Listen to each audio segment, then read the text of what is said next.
So I usually do my homework. I'll find somebody who knows somebody or something. They could give me some information, like, who is it? Like, who is he? And, Frenchie, they got me the tape. They got me the tape of his mother's house, where his mom's work at. You know what I'm saying? The other cribs, the studios, stuff like that. That's the Cali tape. Right. Okay. I had all of it. So this is the daughter of the ruler of Dubai, and apparently she uses controversial rule on social media. Leave it to 50 Cent to keep stomping on French Montana's name. He never misses a chance to clown him. Every time French pops up in the blogs, 50 is right there, pulling out another jab like he's got them stacked in his back pocket. But this time, 50 didn't just spark a laugh. He cracked open a conversation way bigger than petty trolling. French Montana isn't only dodging messy industry smoke.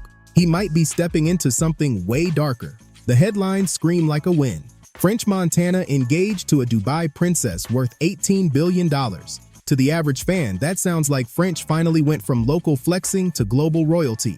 But if you peek behind all that sparkle, the picture ain't so clean. Word is, French's plan has less to do with love and way more to do with survival. See, with Diddy tangled up in federal heat and whispers that investigators are still pulling receipts on anyone connected to those wild bad boy parties, French allegedly needed a serious exit strategy, and Dubai, rich, flashy, untouchable Dubai, looked like the perfect safe house. But here's the twist. Paradise comes with shadows. Folks who really know Dubai's underworld will tell you straight, yes, the skyline is dripping with glass towers. Yes, the rides are iced out. Yes, money flows like water. But the royals themselves? They've had scandals trailing them for years. The whispers about princes collecting favorites. The rumors of Western celebs getting flown out for things too wild to ever make print. Those aren't new stories. So when people see French, a man already known for chasing money, partying heavy, and attaching himself to powerful players, suddenly locking arms with a princess and landing a $7 billion cushion, the math is too neat. Folks aren't saying he can't love her. They're saying survival looks like the stronger motivation, and this is where 50's shade cuts like a blade. When he cracks that French got bought, it's not just about the rock on her finger. It's about the idea that French didn't break free. He just switched hands. He ran from Diddy's storm only to step into another world where the rules are even harsher. In Dubai, royalty plays by their own code. Too much power, too little accountability, and no off-ramp once you're in their circle. That's the real sting. French thought Dubai was his golden escape hatch, but if even half the rumors about those princes are true, he might have just walked out of Bad Boy's fire straight into Dubai's inferno. And unlike the feds, who eventually cut deals or move on, Dubai royalty doesn't let go.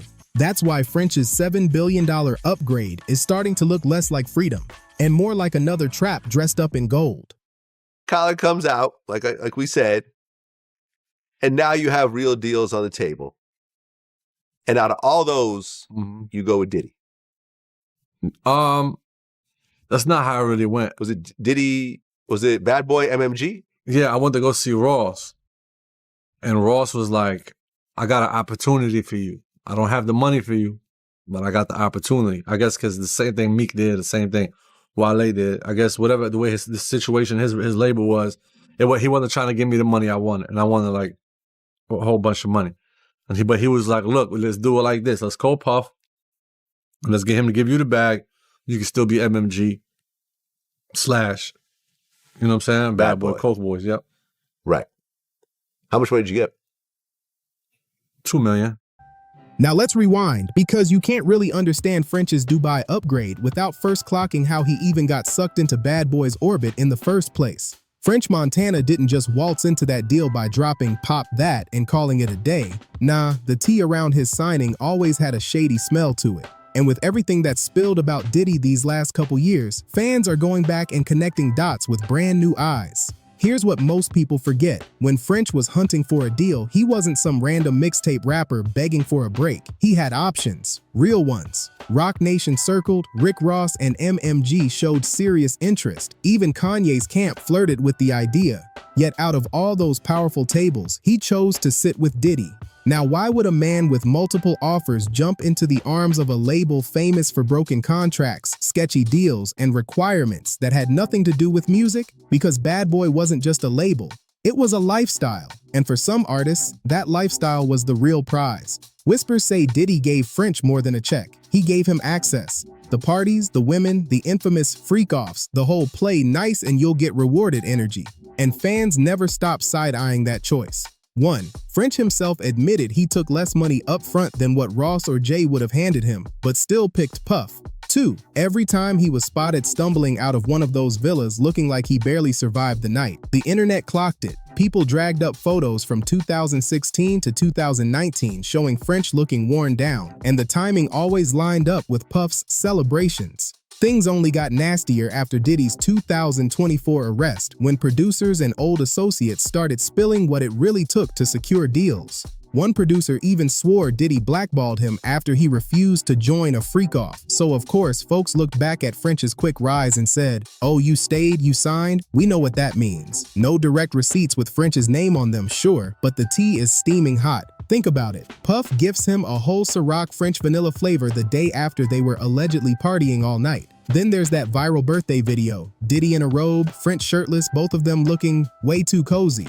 And French himself saying he wanted the big bag, and Puff was the only one willing to hand it over. To the industry, it looked like just another signing. But to the streets, it looked like a man willing to trade personal dignity for career elevation.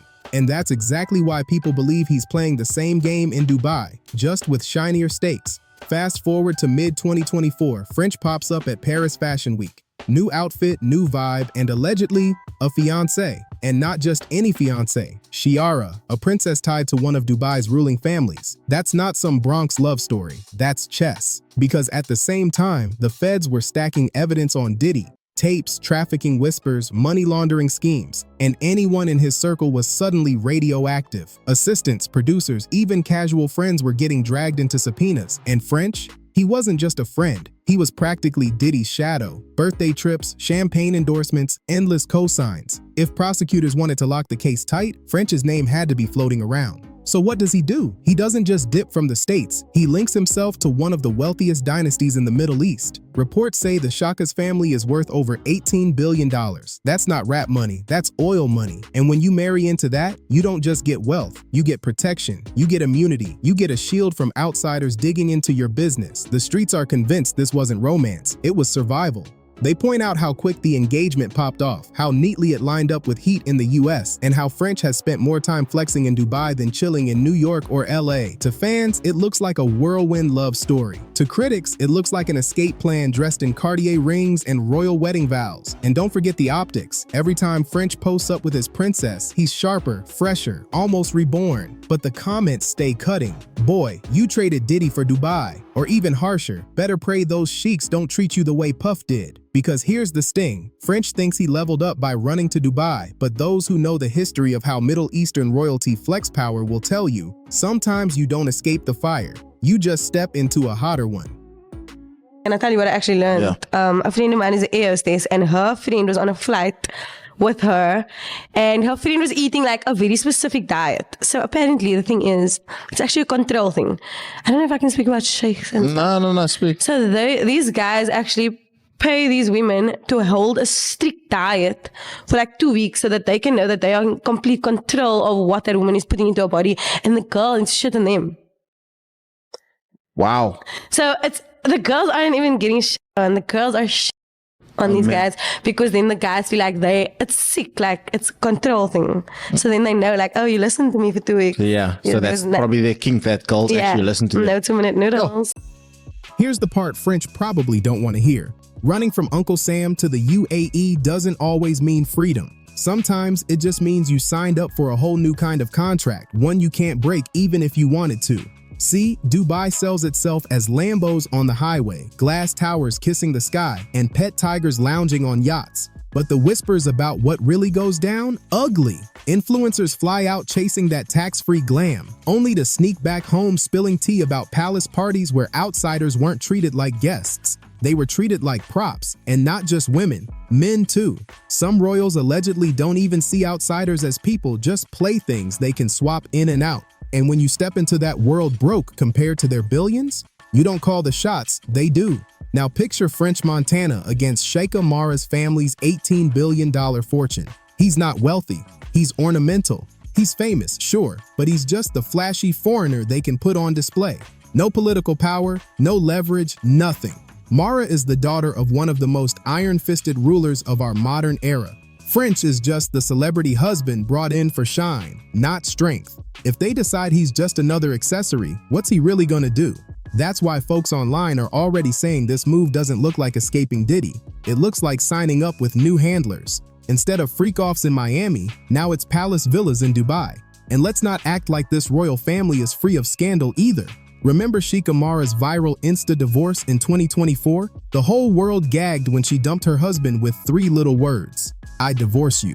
That kind of public defiance almost never happens in royal circles. Admirable, yes, but also proof that royal life can be as messy as reality TV. Add in her relatives, Princess Latifah's failed escape attempt, Princess Haya's dramatic exit, even Princess Shamsa's alleged abduction, and all those stories point back to the same figure, Dubai's absolute ruler, who also happens to be French's new father-in-law. Suddenly, the fairy tale sheen looks cracked, doesn't it? So when the internet calls this French's $7 billion escape plan, it makes perfect sense. On paper, it's genius. Marry obscene wealth, lock down residency, and hide under a royal shield if the feds start circling. But socially, baby, it's deja vu.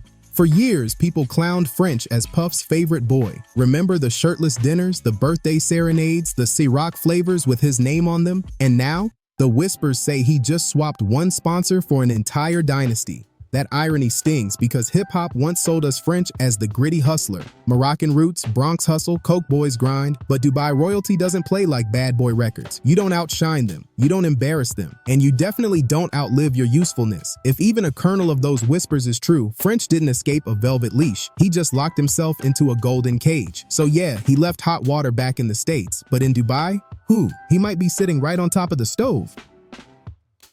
Table, and I'm sure there were some other ones also. Yeah. I came to Steve Rifkin when I had Chopper Down. Mm-hmm.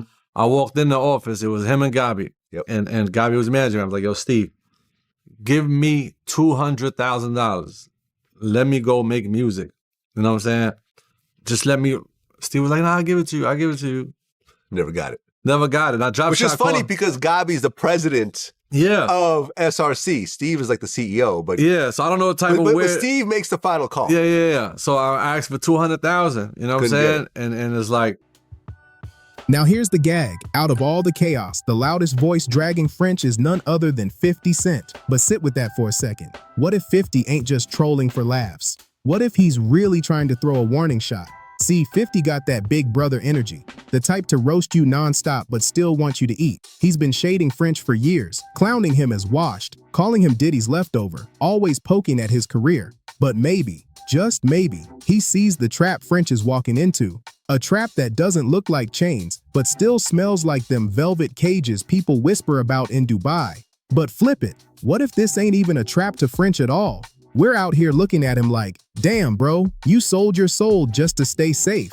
But what if this is exactly what he wanted? Some folks chase freedom, others chase comfort. French might not see himself as locked down in some palace. He might see himself as chosen. The Bronx kid who came up from mixtapes and ended up with gold-plated security, AC blasting, and a driver on call 24/7. We might call it prison, but for him, it could feel like paradise. And that's why 50's jabs sting so sharp, because they carry truth underneath the jokes. 50 built his whole empire on independence, on owning his name, on flipping street hustle into boardrooms. French, meanwhile, might have flipped survival into servitude. But ask yourself, who's really winning here? The man still fighting for rap credibility?